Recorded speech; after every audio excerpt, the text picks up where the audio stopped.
So మన pranic energy అంటే మన శరీరానికి సంబంధించిన ప్రాణము, శ్వాస ఇది ఎక్కడ ఉంటుంది అంటే కరెక్ట్ అనహత చక్రంలో ఉంటుంది.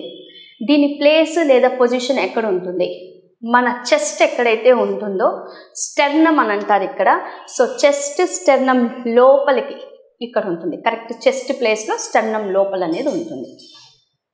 ఈ అనహత చక్రము అనేది అనహత అంటే అన్స్ట్రక్, అన్బీట్, అంటే దీన్ని ఎవరూ బీట్ చేయలేరు.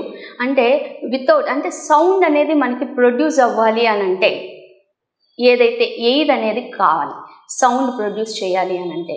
సో ఇక్కడ మనకి అనహత నాదము అని అంటారు. ఒక సౌండ్ అనేది ప్రొడ్యూస్ చేయడానికి ఎయిర్ ఎలా కావాలో మన శరీరంలోని ఫిజికల్ బాడీని స్పిరిచువల్ బాడీని కనెక్ట్ చేయాలి అంటే ఒక బ్రిడ్జ్ లాంటిది కావాలి. ఆ బ్రిడ్జే అనహత చక్రం.